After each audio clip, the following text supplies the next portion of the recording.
Hey guys, Shadow Reviewer here. Well, today is the day. Today, I finally get to review Family Guy. Possibly one of the most well-known adult cartoons. Pretty much parroting The Simpsons. With more shock value. Actually, that's something The Simpsons do later on.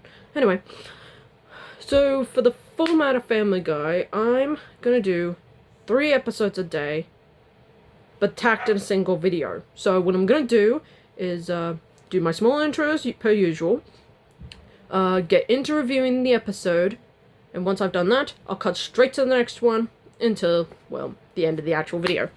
So, without any further ado, let's get into it. Today, I'm gonna be looking at Family Guy, Season 1, Episode 1, Death Has a Shadow. And it's a surprisingly, good first episode.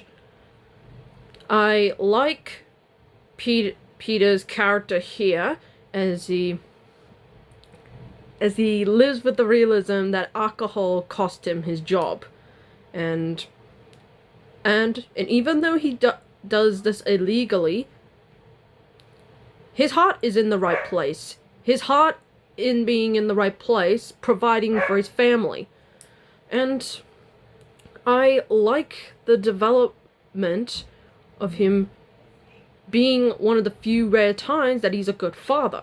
True, yeah, he's a terrible husband, but he's still there for his kids. I like the scene where in the courthouse where the judge wanted to give him 22 years in prison, but seeing little Stewie, I'll get to him in a bit, makes him not only get him out of prison, but gives him his job back. It's honestly a sweet scene. And it's honestly a pretty well done. The other side characters, they're not given much development, but Peter and Stewie are the focus. And yes, speaking of Stewie, he's built a mind control device, and he's trying to threaten Lois to give it back. But Stewie, being Stewie, he has to do it in the most over-the-top way possible. And considering one of the most famous quotes, "Damn you, vile woman! You impeded my words since the day I escaped from your wretched womb." And honestly, him going out of his way so that his father could be there for him is sweet in his own special way. So nevertheless, Death Has a Shadow is a pretty solid first episode. Pretty solid. Today, I'm going to be looking at Family Guy, Season 1, Episode 2, I Never Met the Dead Man. It's okay episode. Okay, so I'll get into the good stuff. Stewie, once again, fantastic. Honestly, what's today? Broccoli. He hates broccoli, and he wants to, shall we say, execute it.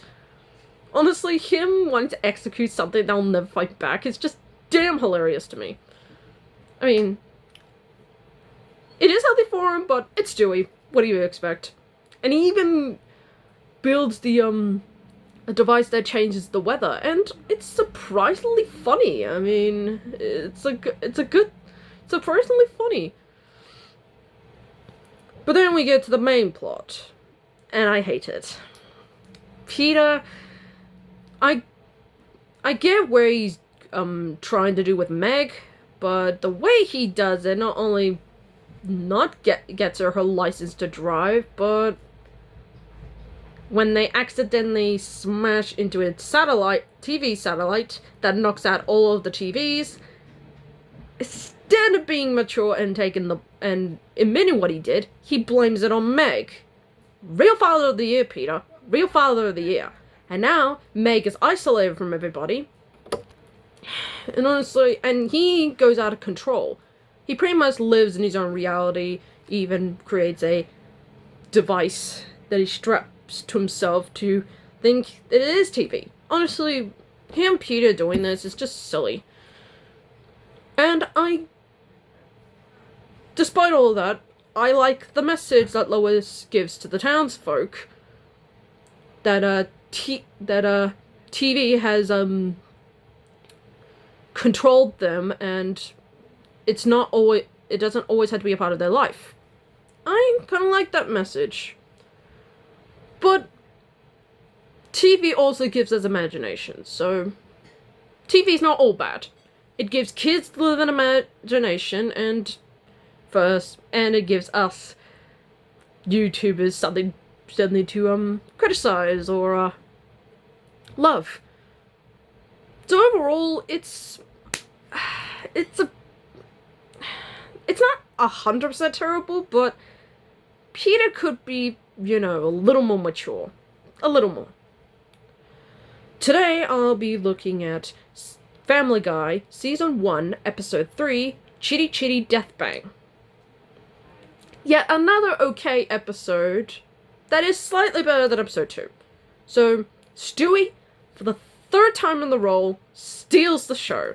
Okay, so it's his first birthday, and he goes back to the day he was literally made. And he thinks that the man who delivered him is going to be the one to rectify his mistake. And Stewie, being Stewie, tries to run away from this problem. And I will give them this. It is a very well decent lesson. Running away will not solve your problem. You gotta face your problem head on. It's a good message. Too bad the guy who gave Stewie that advice got frozen in carbonite. Subtle. So yeah, it's a pretty funny subplot, and it's a pretty funny plot. And speaking of that, I like that Pierre makes up for the big boneheaded mistake after he accidentally cancelled the reservation for Stewie's birthday party. So, being a surprisingly good dad, he comes up with a solution. A zoo parade. And honestly, it's pretty genuinely sweet. Well done, Peter. At least you rectified your mistake. But the stuff with Meg, now given the context, rubs me the wrong way. I get it. Meg wants to make friends. And she found somebody. And how do I say this without getting demonetized? She doesn't know that her friend is part of the CULT. Yeah, CULT. You can spell that for yourself. And let's just say they're not very nice people. And I won't go into more details, but let's just say it's based on a real life experience, and it rubs me the wrong way. It's very uncomfortable. But that's all I'm gonna say about it. So yeah, it's better than episode 2, but the stuff with Meg could be a little, shall we say, unflavory. Ugh. But the stuff with Stewie and Peter is pretty solid. So that's my review of the first 3 episodes of Family Guy Season 1. I hope you like these reviews. I hope you like this format, and if you do, give me a thumbs up, click like, subscribe, and comment. And I want to give out more videos like this. And speaking of which, tomorrow I'll be looking at Family Guy Season 1, episodes 4 to 7. Yes, 4 to 7. I'll be giving you 4 episodes in that video. I'll explain in a bit. Until then, I'm the Shadow Reviewer, signing off.